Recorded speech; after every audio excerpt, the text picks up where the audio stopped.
এই মেয়ে গাড়ি দেখে চালাতে পারো না? গাড়ি দাঁড়াচ্ছে সেখানে এসে ধাক্কা মারছে। দেখি তোমার লাইসেন্স দেখি। লাইসেন্স নয় স্যার, আমাদের এখানে বাড়ি। এটা প্রধানের বোন। প্রধানের বোন দেখে আইছে? প্রধানের বোন হলে মানুষের জীবনে খেলা গেল লাইসেন্স পেয়ে গেছে নাকি? চলি তুমি পুলিশ অফিসার হয়ে গেছো।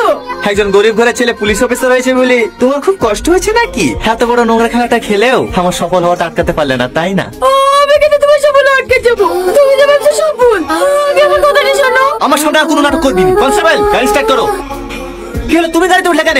নামো। না নামবো না, 7 বছর ধরে তোমার লেগে আমি কষ্ট পাচ্ছি। আগে আমার সব কথা শুনবো, তারপর আমি গাড়ি থেকে নামবো। তোমার কথা শুনবো তো অত সময় আমার নাই। কনস্টেবল। হ্যাঁ স্যার, নামো গাড়ি থেকে। কোনো জায়গায় হাতে না, নামছি। জাহাজ তো 2 মিনিট। কি রে সালমা, তোকে এতবার করে ফোন করছি, ফোন তুলছি নে। কি হয়েছে? কাজ কেনে? এমনি আমার কিছু ভালো লাগছে না, আমি যাবো না, তুই যা। বুঝতে পেরেছি, টনি লেগে যাচ্ছে তো। আর 7 বছর ধরে একই কষ্ট বুকে করে বইলে বেড়াছি, এখন তো কাছে পেয়েছি। এবার ওকে সত্যিটা বলে দে না, যে তুই ওকে বাঁচানোর লেগে অভিনয়টা করেছিলি। কি করে বলবো, ও তো আমার কথা শুনতেই চাইছে না। ওকে যে কথাটাই বলছি সেটাই ওর কাছে অভিনয় মনে হয়েছে। আমি ওকে ছেড়ে বাঁচবো ধরে বই। কাঁদিস নি, তোরা আমি দেখছি। নাম্বার আছে তোর কাছে? এই নাম্বারটা আমাকে দে। হ্যালো, এটা কি সাহেবনগর থানা? হ্যাঁ বলুন।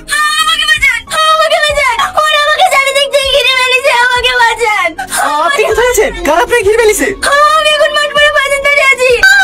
হ্যালো হ্যালো, কেউ আছেন? হ্যালো হ্যালো, কেউ আছেন? হ্যালো। আমি তোমাকে ফোন করেছিলাম। কারা ঘিরে ধরেছিল তোমাকে? কাউকে তো দেখতে পাচ্ছেনি।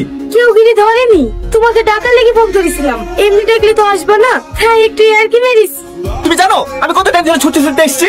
সারা রাস্তা ভাবতে ভাবতে এসেছি মেয়েটার জন্য কিছু না হয়, মেয়েটার জন্য কিছু না হয়, আর তুমি ছি! এত জঘন্য নাটকগুলো করো কিভাবে বলো দিনি? তোমার কি একটু বিবেক মানে না? মানুষ তো জীবনে হবে না, শুধু মানুষের মূল্য খারাপ করতে শিখেছো। ভুল বুঝছেন দাদা। তুমি চুপ করো, তুমি একে চেনো না। এ বিরাট বড় অভিনেতা, যে কোনো ছেলেকে ফাঁসি দিতে পারে। তুমি একে থাকো না, তুমি আমার তো খারাপ হয়ে যাবো। আমি থার্ড ক্লাস মেয়ে, আমি তোমার সাথে অন্যায় করেছি, তোমাকে ধোঁকা দিয়েছি, কিন্তু তুমি একবারও জানতে চাইলে না আমি কেন এসব করেছি। নাটক কম করো প্রিয়, তোমার এই নাটকে আমি আর ভুলছিনি। আমি নাটক করছি, আর তুমি যদি কোনোদিনের জন্য আমাকে একটু ভালোবেসে থাকো, তাহলে এই থার্ড ক্লাস মেয়ে নাটকটা শুনি, তারপরে এখান থেকে যাবো।